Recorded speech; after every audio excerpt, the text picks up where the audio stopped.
You're listening to Life Check Yourself with life coach, transformational leader, and dating and relationship badass, Marni Battista. Every week, you'll get the raw truth from top experts and real people on the important life and love issues you want to know about. So, if you're ready to life check yourself in your relationships, your career, and the areas of your life that matter most to you, and you're not afraid to be called out on your, stuff, then you're ready for what's next. Life Check Yourself with Chris Gillis. These types of guys will leave you heartbroken. Ladies, I know you have so missed this. I am back at Life Check Yourself Studios with the one, the only Chris Gillis. So happy to have you back. It's been a while. We took a break. We took a little break. We made a collective decision to veto The Bachelor this season. We have said no to Zach. Shall cross. And if you're sad about that, we're sad for you. But we are totally all about Love Island. It is starting probably on Hulu pretty soon. Chris and I have been watching live-ish on the UK feed. So we're a couple weeks ahead. I will say that there is a lot of a really good material, I think, this season to work with. So we have, so whether you're watching or not, you are going to get a lot from this episode. So I think before, yes, I think do a little sales pitch on why they should watch and why. Ooh, I love that. And I have been always, it's true. This was a joined agreement, Bachelor. And by the way, the internet guys, you're not missing anything. Marni's always been very bullish on Love Island, and I couldn't quite figure out why. And even Dr. Emily and I were like, what? We started episode 1, Marni's always busting people's balls for young people. But there's something about British, at least the UK, because she loves her man, and the British fascinated by the British people, right? And you know me, I love the whys, and so it's a long show, guys, but I want to hear because I think I know why you love it, and I want to hear why it is that you're so good with entertaining, spending dozens and dozens of hours on this versus the other, all this silly trash and stuff that we give you. There's something special about this show, and I would love to give your viewers. Give my little sales pitch. Yeah. Well, a couple of things. I do find that this particular show, I don't even know how they still actually seem to be in it for the reason they're there versus to be famous, even though they're going to be famous and they're going to have deals and shows. They have to I guess be more committed to the process. I think they actually enjoy the process of being without their phones and being with each other. I also think because the living situation is co-ed, what Jeremy and I always talk about is the actual friendships and relationships between the guys and the girls, and how people advocate for each other and how they have conversations. I'm always impressed, and I'm never impressed when I watch The Bachelor, the way when there is a conflict, somebody always goes and pulls somebody for a chat and talks about, you hurt my feelings. I heard you were talking about my back. It wasn't really great, right? There's a lot more healthy, conflict resolution, because in this show, the philosophy is we're all going to live together for 8 weeks. So let's actually try and we care about each other, and we are going to try and respect each other, even if we're different, we don't get along. So I just think there's a lot more skills that are genuine that are getting modeled here. And then the reason why I love, and the seasons are all different, but I think this season, there are a lot of people who are actually dating. They're dating other people. They're not just coupling up right away. They're having to make different choices and conversations. We've got some relationship-minded guys. We've got some guys who are kind of quality casuals. We got some fuck boys in there. It's a mixed bag. And like The Bachelor, it proves that doesn't matter how good looking you are, you still are going to be a human dealing with relationship challenges. So that's my pitch. What do you think? I actually pretty much predicted almost all of that. So I think the reason Marni and you guys are going to like the show is it is, as they say, unlike, it's got all the crazy fun elements of people, getting eliminated and voting and silly, sexy activities are kind of a little bit raunchy, and this is what made me not like it at first, is they say in England, it's a slow burn. Yeah. However, that slow burn is more like real life, right, Marni? Because yes. in real life, you don't have 48 hours to make some dude fall in love with you. So there's a lot of nerves. There's a lot of kind of the posturing that we do in the real dating world, and people kind of, guys hanging out with the guys, sitting, being away from them, talking about their guys, trying to get up the balls and the encouragement and being nervous. They're legitimately afraid of getting in a relationship. They're not there to manipulate each other and say they're in love. Again, I don't know if this is just a British thing, but they're not. And like Marni said, like you're pointing out, babies, that they're not. Yeah, the Hollywood clout chasing that we have in LA and all these people, they don't seem to be there for it. No, and I they think really the don't. secret is because they let the viewers be human bullshit detectors, and if they don't, they get voted off, right? That is true. The public, the Yeah. UK gets to vote. Everyone, once in a while, they vote each other off. The public votes. Yeah, I think it's a great show. It's a really, really fun show to watch, and it is a commitment. But it's worth it, right? I think. Yeah. Okay. It's got all our favorite elements. Let's talk. It's got the vulnerability that we're gonna talk about. But it does seem more real life, so it does seem applicable to that. So I'm here with you, babe. Yeah! I'm 23 hours into this thing. I caught up past you guys. Marni, you are the only person in the world I would do something like this. And guys and gals listening, that's how much we love doing this for you, because otherwise I'd be like, I could read 4 books in that time. I know you could read 4 books, but here's the thing. I get it. I finally got it. So let's dig in and. Okay. So I want to talk about, there's a couple of characters on here that let's talk about the guys first, that I think are really interesting. So the first guy I want to talk about is this guy, Tom. So Tom is very popular. It's like every woman who goes in there is like, Tom. I personally don't get it. Like, I don't see his charm or his looks, but what I want to ask you is, what do you think Tom has? Because he's that guy that everyone wants to be with, wants him to pick her. What do you think that he's doing that is creating that instant chemistry and attraction? I have an idea. I think he's got a secret hack. He's got a secret hack. All right. I think his secret hack, and they keep talking about this. I'm not seeing this because I'm not trying to get laid by him, but these are all a bunch of, alpha, high value women.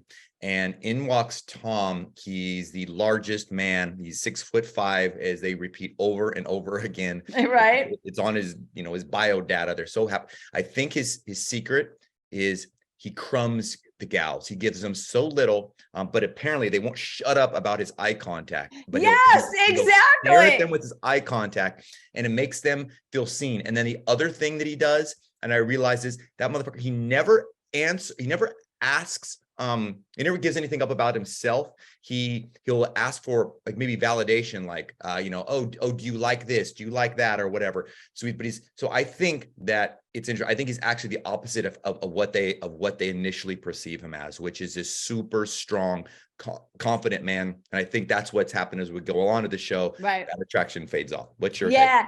Well, 100%. Eye contact. So I think Tom, and this is up until episode 21, 22, 23, is totally the F-boy. He knows exactly the move to make. He's gonna come in, he's gonna make you feel seen. He's gonna make eye contact with you. He's gonna give you fanny flutters, and you're gonna think, oh my God, I think this guy likes me. Like, he's into me, right? And then he is very flirtatious, and he doesn't give anyone a straightforward answer. No. So he always leaves the idea that maybe you are his favorite. Yeah. And because he's emotionally unavailable, any of the women that have a little bit of pick me energy, they're like, oh, maybe he likes me. Maybe Yeah. he likes me.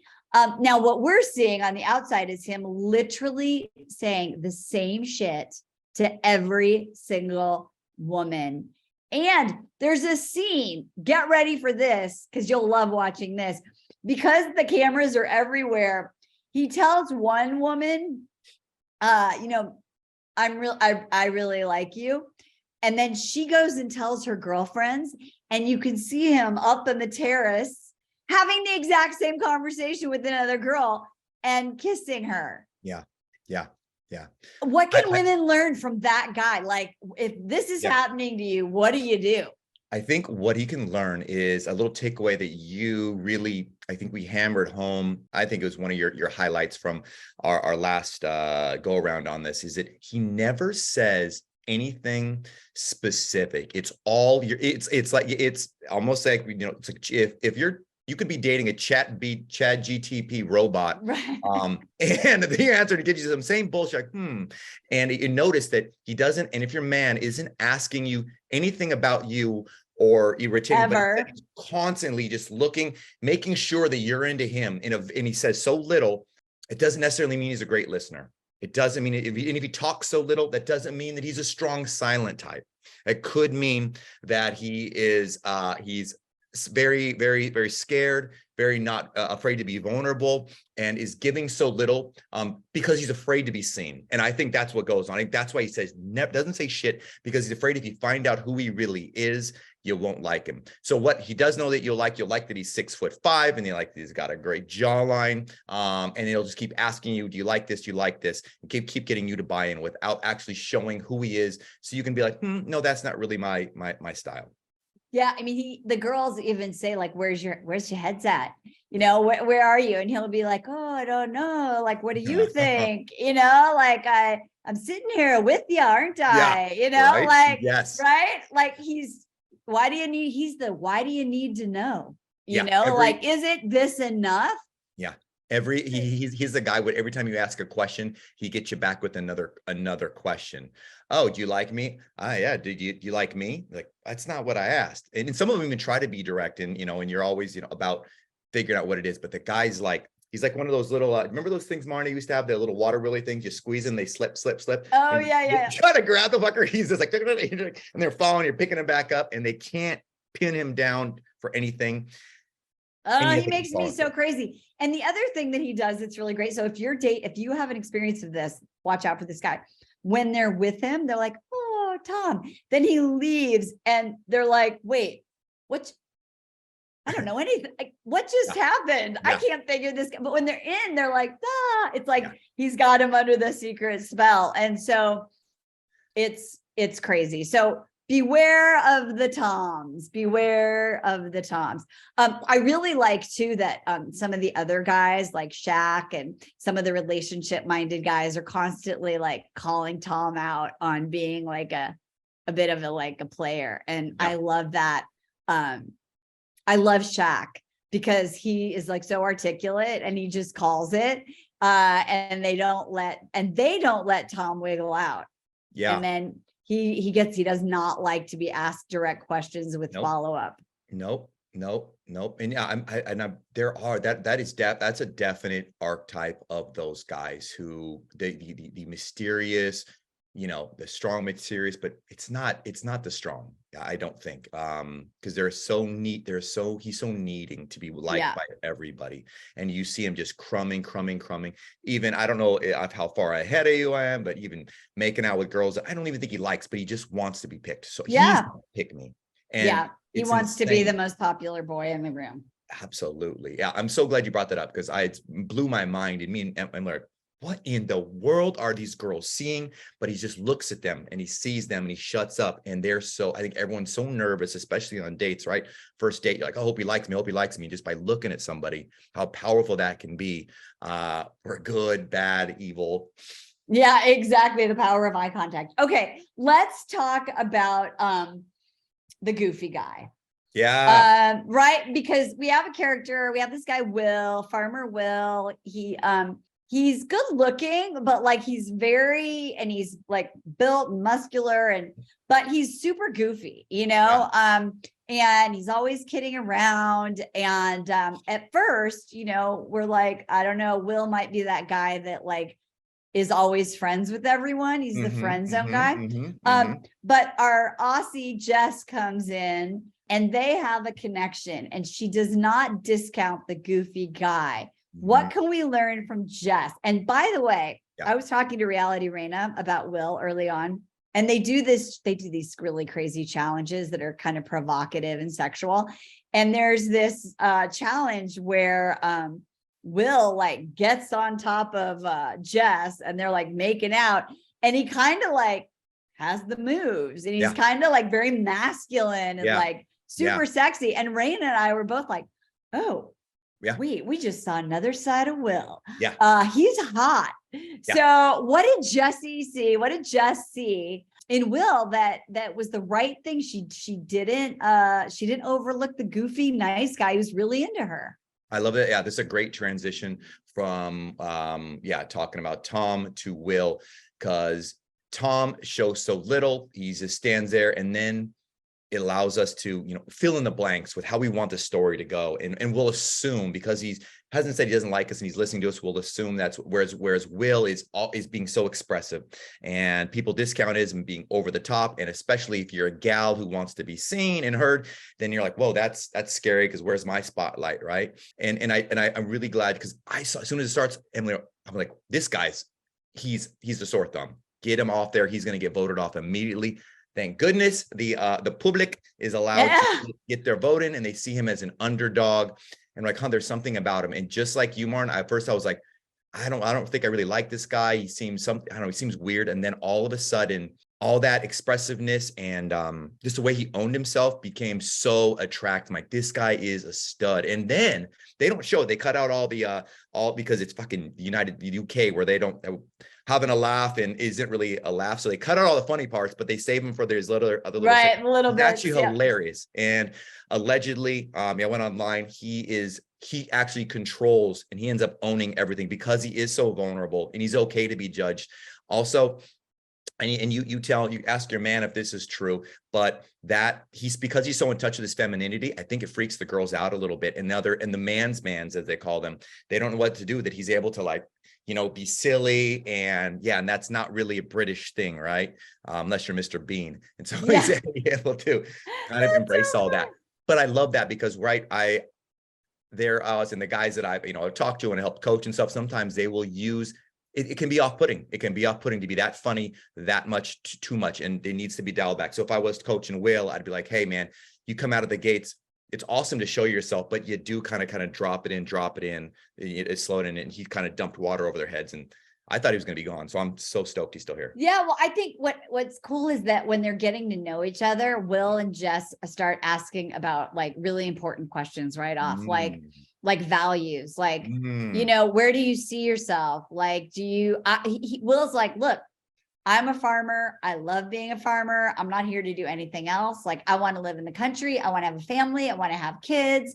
Like, what about you? And she's like, oh my gosh, I grew up in the country. Like, that's what I want. I don't want to live in a city. I want to have a family. Like, I want to be a mom. And they start connecting on these core common values, and they really start to see that they actually are kind of looking for the same things. And it's much more than just like, you're cute, she's cute, that's fun. Do we see ourselves working on the outside? He even says like, you're from Australia, I'm from London, like, or England. How would we do that? Would you ever move? And then he's like, well, I would be open to go to Australia. And what I love about that is that they're having these important conversations, like at the get-go, to see if before we get invested, right? And I think a lot of ladies will date someone who they think is maybe attractive or whatever, but there are these major things that are like, this could never work, and they don't want to talk about it. Like, let's just see how it goes, then we'll deal with it. What I like about Will and Jess is that they have that deep conversation right at the beginning. And then the second thing is, I love their communication, because there is a moment where Will's a little inappropriate because he gets a little silly, and she's like, oh, like, I kind of got a moment. I got the ick for a minute. Yeah. And instead of writing him off, she says, that was inappropriate. It made me uncomfortable. And you know what I love about Will? Mhm. He doesn't blame. He doesn't make an excuse like, oh, it was just a challenge, or, oh, he was Mhm. like, oh shit. Yeah, that wasn't appropriate. I'm really sorry I hurt your feelings. I would never want to do that. I will not do that again. Like, Mhm. Mhm. no defensiveness, no blaming, no turning it back on her. That's a great guy. Yeah, that neither of them had yeah, those, as you say, that the pick me vibes in there. And maybe it was almost fortunate because everyone else, they were and I thought, and correct me if I'm wrong, but I felt like they were kind of like, oh, they're kind of like the odd man, the last ones picked. And then they started just talking to each other because they're like, they didn't feel like they had to be, they didn't need to be considered the hottest, and where all these other people are jockeying for position. And to the point, we'll probably talk about some of the gals here who just shut down, and they have this other strange thing of trying to be the sexiest, by being unapproachable. Whereas Will is just there. It's like, hey, how you doing? And they start talking. He's so available. In the end, yeah, it does seem like to be the best, funniest, most fun couple. And I think right now they're who I'm rooting for. Yeah. And it's great too. Like when they go on a date, they're vulnerable. Will says like, I really like being with you. There's Totally. not a lot of game playing. Yeah.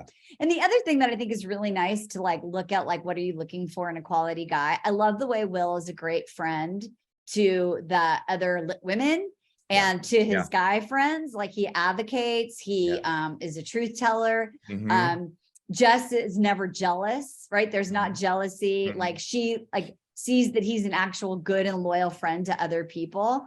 And so is she. So I think looking at how someone you're dating, what kind of friend they are. Yeah. Are they jealous? Do they talk about their feelings? Right. So I think Will is really showing us, and so is Jess, that they're two high value people. Their words and actions match, and they seem to have really good relationship skills. So yeah, we'll see. We'll yeah, see he's what so, happens. I'd say, Martin, it's maybe to some kind of what you're saying is, if you check his resume, people like him, right? And he's got great, not only the bros, but all the people like him. And it's not because he's ass kissing and he's supplicating to everybody, but he's there for people, and he's genuine and he's honest, like you said. And it's not, and the women like him as well.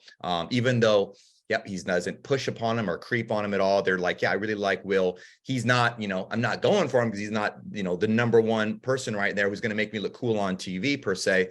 But I trust him, and I can open up to him. And I think that's interesting. By the way, yeah, people they're hard on him, and the internet's, they're convinced he's bisexual and all these things because it must be a UK thing. It's lost in my translation because I dance silly like that all the time, as do my friends. And yeah, I don't know, but I like them. I like them so far. Okay. So before we get to the girls, let's just finish with our conversation of the boys. We talked about Shaq just briefly. I think he's a great guy. He doesn't need to play games. He's very direct. He tells it like it is, and he's okay, like making a commitment and pursuing something. And so I just like him. If you have a different opinion, let us know in the comments. I have a different opinion, or not opinion, but it's a little caveat. I think Shaq is a good reminder to us how it's really easy to be in control and be level-headed when we're satisfied in life. And that could be because, we're feeding ourselves in nourishing ourselves, and our self-care is on point, or if because we lucked out. And I think I do believe he has a lot of those things, but I'm not sure if he is so clear-headed and level-headed because he's got this awesome parentage, Marn, or if because he did luck out and he went all in with Tanya very, very quickly. So he was able to breathe, and now he's running around and, calling guys out for being guys. And yeah, the internet loves him. They're super fans of his. So I guess, I don't know. I just want to keep that. Yeah, I'm like, I don't know. I think because he does freak out, Marnie. Remember, he does. No, he does. He does. He gets jealous. What I like about it is that he gets jealous, and then neither of them have self-doubt. What I really, oh my God, if I could rewind and do a play-by-play on the conversation between Tanya and Shaq, she stops. She's really upset and like, like, I'm not going to be right. I'm not going to be with a guy like that. And then she takes a deep breath. They sleep on it. And she starts to have empathy. And she actually says to him, I've been thinking about it and I can now understand how you felt. That wasn't my intention to make you jealous, but I can totally see how you would think that way and how it made you feel. And Shaq is like, you do? I don't have to defend myself. And she's like, no, and he was like, oh, well, I feel so much better. And she's like, I didn't mean to hurt you. And in the future, like I will take that into consideration. Right. Yeah. And so that's a great example of really, like, she didn't just say it. She actually thought about it and put herself in his shoes and was able to communicate that. And they were able to work through that. And I think that's a great example of getting hot and bothered, but also being able to take a step back and not reacting, and then coming back and saying, like, as adults, how are we going to handle this problem? Absolutely. And for the gals out there, the power of validation, it'll blow your mind how your man can be just so pissed off, and how easy it is to put out our fiery temper and inferno by kind of just repeating back, as silly as it is. It's just like think about it. I can see if I was in your shoes. In this case, she was voted the best kisser of all time. And she kissed all the boys in a challenge. All of his mates made out with all the guys, whether blindfolded. She, and because she wanted to show that she was the best. And yeah, that made him insecure, which I totally can understand why that would, freak anybody out. Yeah. And I love British people, by the way. Aren't the way they fight is just so freaking beautiful and calm, and when they're enraged, it's so. I don't know if it's all British people, but it's these people living together. Okay. Let's talk about, this idea, you called it the boomerang boys. Like instead of walking away, you pick them back up, you snog with them some more, and then you throw them away again. Like there's a couple of guys who just can't make up their mind. And there's some of the women are sort of like, let me give him space. Let me give him space. I like that at the beginning, Tanyel is sort of like, look, if you don't choose me and you choose someone else, that means you're not my person. And I think she does a pretty good job of like actually meaning it. But some of the other women are like, do you like me now? Do you like me now? Like, do you like me now? So we talked about Tom's allure. Why do these guys have this much power? And what can women do to not fall into the trap of always being your backup option? Because I think that there's some men who are like, yeah, I like her, but like, let me see if there's somebody better. So we're talking about Ron and Kai was doing that at the beginning. And Tom was doing that, a little bit of like, I need to stay open, man. Like I'm here, I need to stay open. And they'd all kind of say like, I really like you, but. Yeah.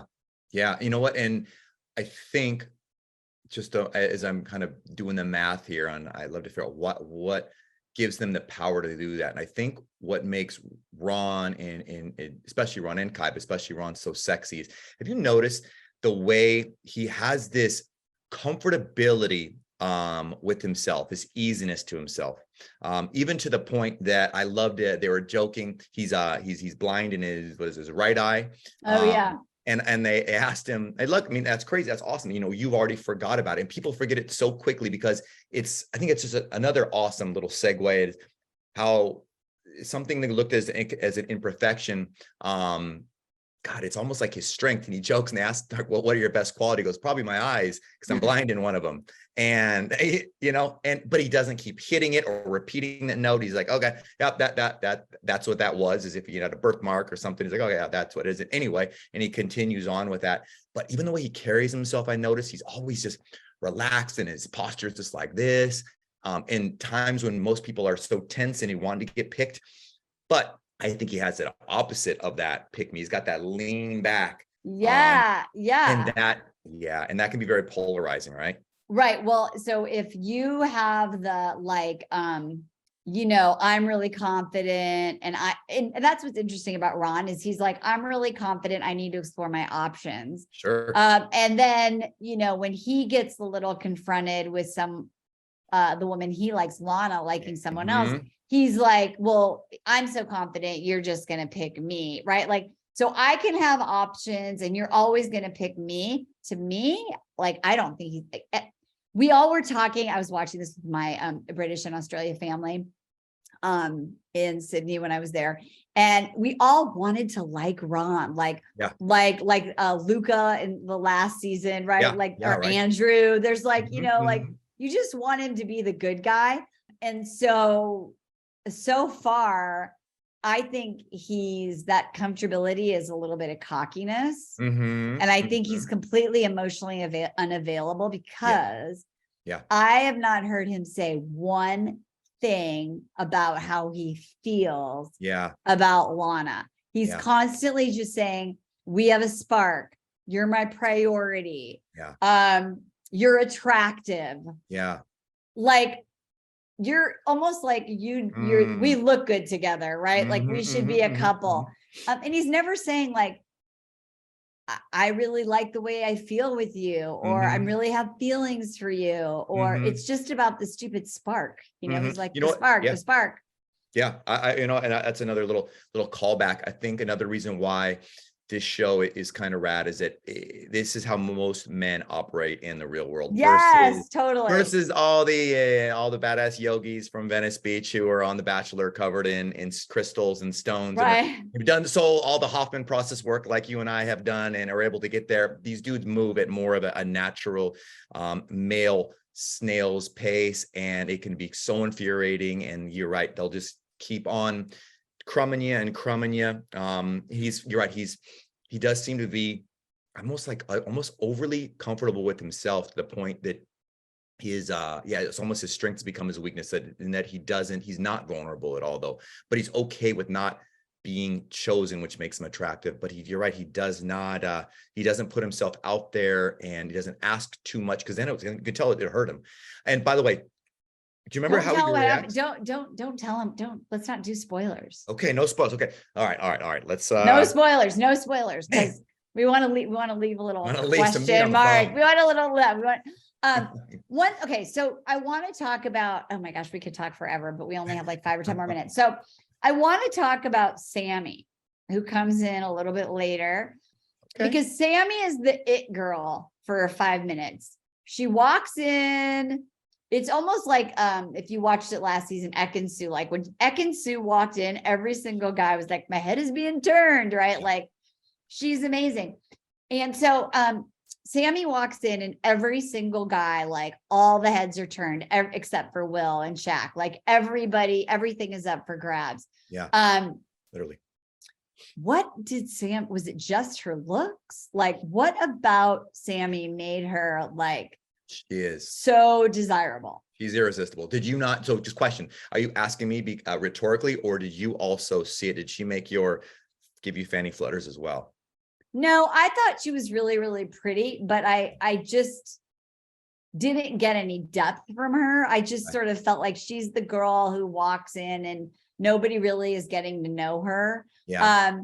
What's interesting is, and this isn't a spoiler, but like, it's not like she gets in and there's like big drama, like, you know, they're all fighting. It's like she just kind of fades away. Yeah. So she's got the looks, but something, by the way, it's important, dies down. So what is that? All right. I would say, by the way, the looks can mean, I think it's worth a second just to be like, well, what do you mean by the looks? Because they're all attractive. They're all good. Right. Yeah. She's got a look. And I think the look that makes her so desirable is that she has this, and I felt the same way as all these other dummies did, all the guys watching at home. So I'm sure the producer knew what they were doing. She has this innocence, pureness. She has this not there. She's a there for the right reasons. She's a safety look. She's a look like she is, not going to break your heart after these guys are going through all these things and they're getting girls and losing girls. And then, people are snogging and breaking their heart. She has this good girl, but also pretty vibe, whereas like she's not, her eyelashes aren't going to flutter off into the wind like Tanyel's doing. She does not put in tons of extensions and her lips are. Yeah, she's not. I think so. I was watching this TikTok video yesterday, and they were talking about what makes someone like wife or girlfriend material. Yeah. And one of the things this person said was they look natural. Yeah. Which is counterintuitive to So people dumb. like constantly, changing themselves. So implied in that natural look is a little bit more of confidence. Yeah. Yeah. And right. it's consistent, Marn. And I think that's what, we look for in the world is are what they saying matching what they're showing. And I think, and then the way she speaks and her energy and the way she dresses and the way she looks and the way she walks, everything is just so congruent. So it's just very trustworthy, I think is why, what makes. But what happens? So, but then what happens? Well, I don't know how far are we going. It's episode 14 when she walks in.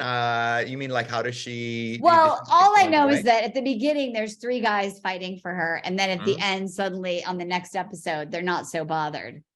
Ron's like, "Oh, I'm gonna focus on Lana," and Kai's like, "Oh, there's what I nothing think there happened? for me with her," Yeah. and then we won't say what happens, but they're like hot to trot, and then they're like, nah. What I think what happened, Marn, is, and correct me if you think differently, but that having her in there, so she's like a catfish, and they say that when catfish is back in like the East Coast, when they catch all these expensive cod and fish, if they just left them in there, they would get kind of lazy. They would just hang by the pool and just wait for the boys to do there and to make their move and to give them little things. But then you throw a catfish in there, and the catfish kind of pisses off the other, gets them moving and gets the girls moving. And that's what I felt happened is they got her in there, like the girls like, oh shit. And they got up there, and then some of them got off their asses and they started making moves and really busting these guys' balls to commit and be brave. And they started asking more direct questions. Tanyelle, it was one of them, or like, she finally opened up. She stopped with the distant bitchy thing, Right. and she was like, "Boom! I'm gonna make my man shit or get up the pot." And I think that's what it. But then in the end, yeah, right. Then the catfish is kind of they're like, "Uh-oh." Then Yeah. because they had bonds with the other gals, right? It's so funny too. They talk like it's infinity. It was like a couple weeks or something. Yeah, like but it was like 2 days. But I think that that's also really important to just say, like, you have to have the inside, right? You have to have the whole thing. And so, and it's about making a connection. And so some of the guys are like, yeah, she's really beautiful. And also Mhm. like, this is kind of what I'm looking for. So, but I think that there's a lot of things we can learn from her. Okay. The last thing, longest episode ever is the slow burn, right? The playing hard to get, the Mhm. like, I'm a slow burner. We Oh. have Olivia who fixates on the guy who's never gonna give her all the attention. She just can't look at his actions. She keeps hearing his words and he has nothing to back it up. Mhm. And then she sort of like can't create a connection with Spencer, Mhm. who's also very good looking, but like Very. nobody anyway, he Nope. was Nope. not people are interested Internet in agrees with him. you, by the way. Internet is like, what in the world is wrong with this gal? Yeah. Why do Yeah. you talk Yeah. to her? So, and so now then suddenly like, she's friends with somebody and there's like a possible budding romance. So what about being a slow burner? Or if you're really keep your cards close and it takes a long time for you to open up and you fixate on the guy who doesn't give you what you want, probably you're emotionally unavailable. Like, is that a good strategy? Was she sabotaging herself? I think it's one of those funny play on words where men and or people like, for example, my family loves to say, be proud that we're stubborn, like it's a great thing. No, that's not a thing to be proud about, to hang your family crest on, dipshit. No, that means it's going to take us a long time to learn. We're going to pass that. People aren't going to want to work with us. No, this you shouldn't be like, yeah, we're stuck, we're this, or, oh, I'm from a family of slow burners.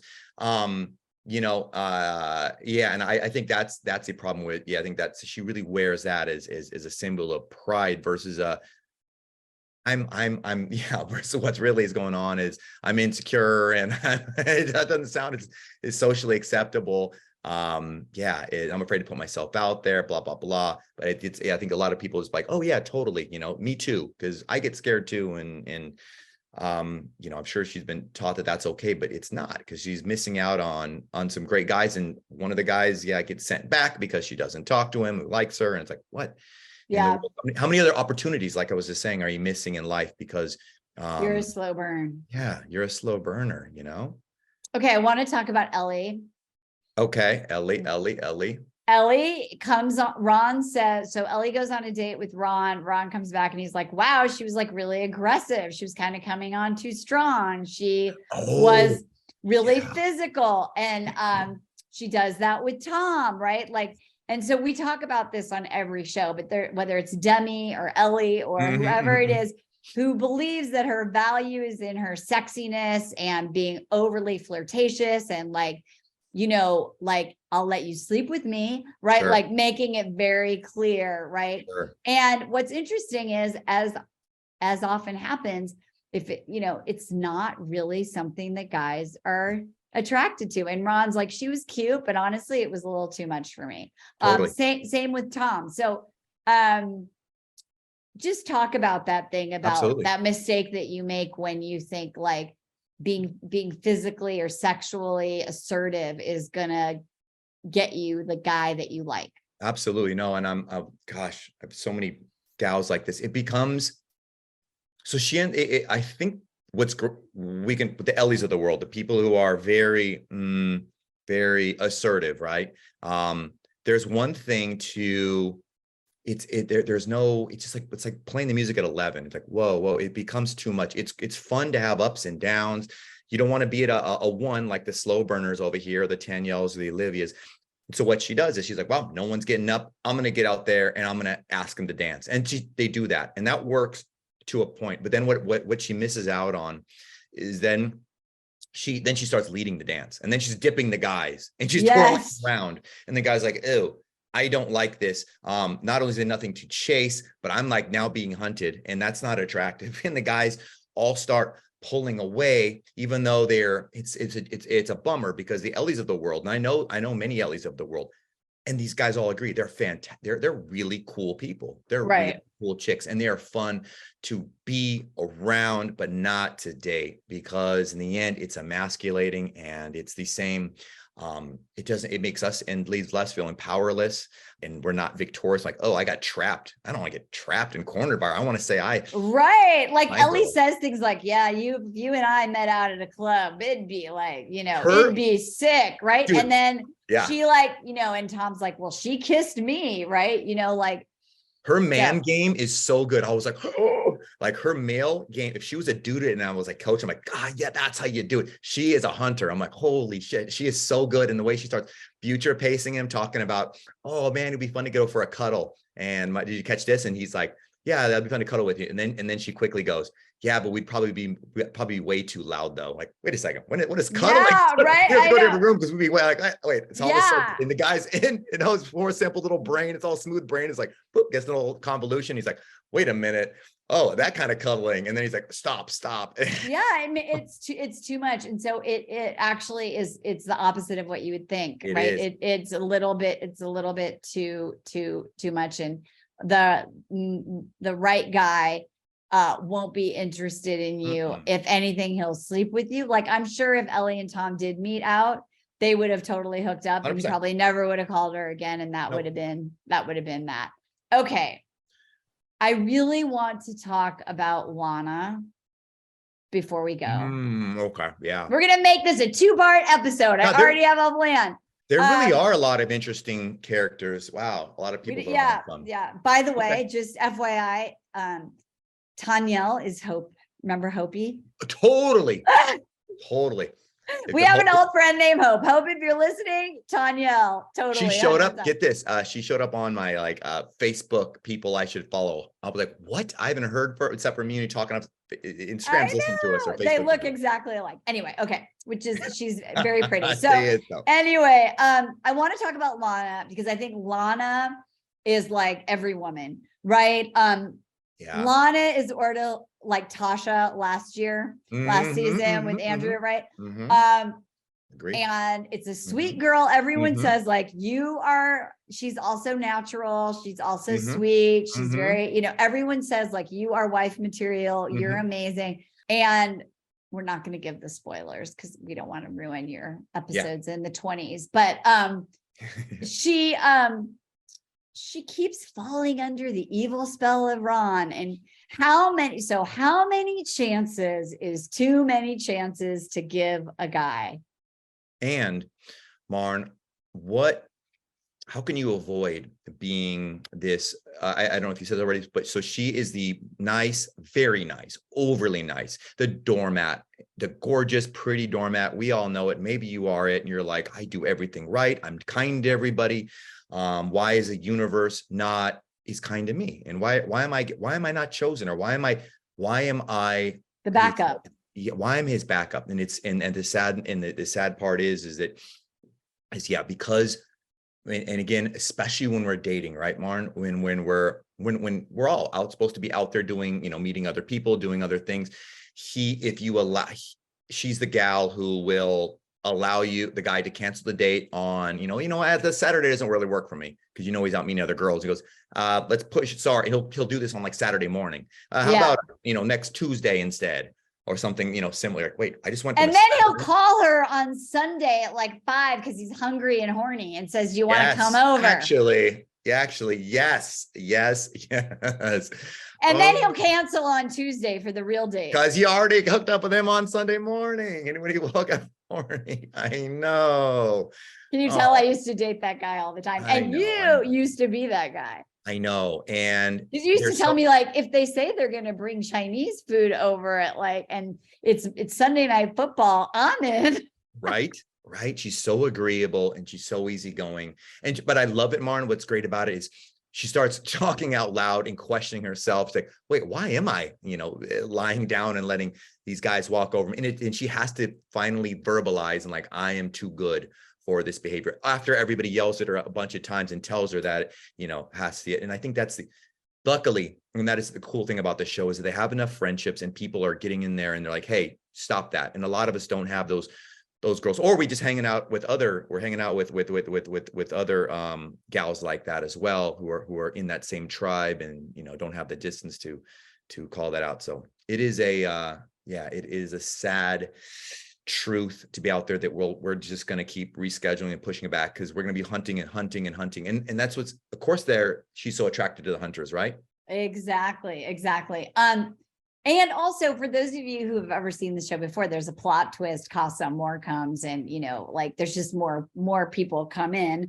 And so I'm sitting there thinking, like, she's seen the show before, isn't she? Like, well, obviously, no matter what happens in these first 4 or 5 weeks, like, we know that happens. So the likelihood of him like not being like, I have to explore all my options, he's a guy looking for options, and you don't, as she says, like, why am I always an option? I don't want to be anybody's option. So totally. And I think the thing we can learn from her is you have to stop listening to the words, and start looking at the action. And if you are more curious about the words, and we've talked about this, Ron, already, he doesn't really say anything about how he feels. He just says stuff like, do you think your mom would love me? My mom would love you. Would she? Oh yeah, she would. Like, future pacing. That's really it. So she also never declares either, Martin, and that's important. She's like, she doesn't. No, she doesn't say what she wants, and so again, and I've said this on past recordings, like, man, if you don't tell, we're going to make our own playbook up, and it's going to significantly be in our favor to have as many free nights as possible and do as many Chinese horny Sunday mornings that we can get away with until you set some sort of boundaries for us. And it's going to be tough because, especially if you're this type of personality, because you're most likely going to have the polarity of somebody who's really, really strong and loud and outgoing, and you're going to have to be heard. But good Lord, it's going to hurt either way, I always say. So might as well to be a little painful. Just say no. And then you've got Tanyelle, who's like modeling, like, I mean, the whole time she's like, I don't put up with any shit. Yeah. You treat me like second best. I'm out in like 30 seconds. Like, there's no free passes with her. Nope. Opposite. And so I really like for whatever she's definitely got a guard up, and she's a lot, but I do really believe that she believes in her core, like, I am a woman of value, and if you treat me wrong, I'm not gonna like question it because your actions speak louder than your words. And so I think we can learn a lot from her. Like she doesn't put up with any shit. She doesn't, but because she can't have any shit on her, and there's always in dating's always be a little bit of shit. Yeah, exactly. Then she ends up being untouched for a long period of time, and then then the catfish Ellie comes in there and kind of spurs things up. So she just gets off her big, beautiful, voluptuous butt, and she goes over there and she makes some moves. So yeah, it is. God, I wonder if they have like human dating psychologists, because they pick these characters and they all just fit. Oh yeah, no, it's so good. Okay. Perfect. Well, this is officially, if you're still listening, this is a 2-part episode, and hopefully you watch. And if not, just know that there are so many juicy tidbits from the show that we'll keep talking about, whether you watch the show or not. But make sure that you stay with us on these recap shows. And if you have a favorite character and you're watching us on YouTube, leave it in the comments. You have a question about any of the stuff, leave it in the comments. Subscribe if you're watching on YouTube. And we're also on Dating with Dignity on Instagram, Dating with Dignity on TikTok. And Chris, what's your website? Consultant Chris, so close. ConsultantChris.com. Check it out if you know guys out there who could use a little bit of dating advice, relationship coaching, whatnot style. Hit me up on there. And Marn, I love early days predictions on these things, and that's what's so great. What and it comments as well in the YouTube channel as well, what you think is going to happen. What are you got any predictions? Because I love that we're in on this, and it's going to be our mind's going to be blown. What are you thinking? Yeah, exactly. Like who and also I'm curious if you're watching this on YouTube, what's the type you usually go for? Are you like in the Tom guys, or are you like in the Will guys, or do you always blow off the Will guys who are into you? So welcome to the conversation. Lots of stuff to listen in these 2 episodes. Whatever it is that you do, don't forget, share with a friend and life check yourself. We'll see you next time. Bye-bye for now. Hey, thanks for tuning into today's show. So if being in an intimate relationship in which you feel 100% seen, heard, and accepted by a high caliber man is a priority for you right now, and you're interested in seeing if you're a fit for working with me and my team at Dating with Dignity, here's what I want you to do. Just head over to DWD VIP, that's D as in dating, W, D as in dating, VIP.com, and book a call to speak with my team. We'll get on the phone with you for about 60 minutes, and you'll get crystal clear on what's stopping you from finding true love right now. We'll also take a look at what you want to create, what you want your whole life to look like when you're able to finally be fully expressed as a woman in a healthy relationship with an incredible guy. And if we can help you get from where you are right now to where you want to be, we will show you the fastest path possible that makes sense for you to do that. We help smart, successful women all over the world solve this one missing piece in their life so they can finally have it all. So to see if we can help you do the same thing, head over to DWDVIP.com. I'm Marni Battista, and let's talk soon.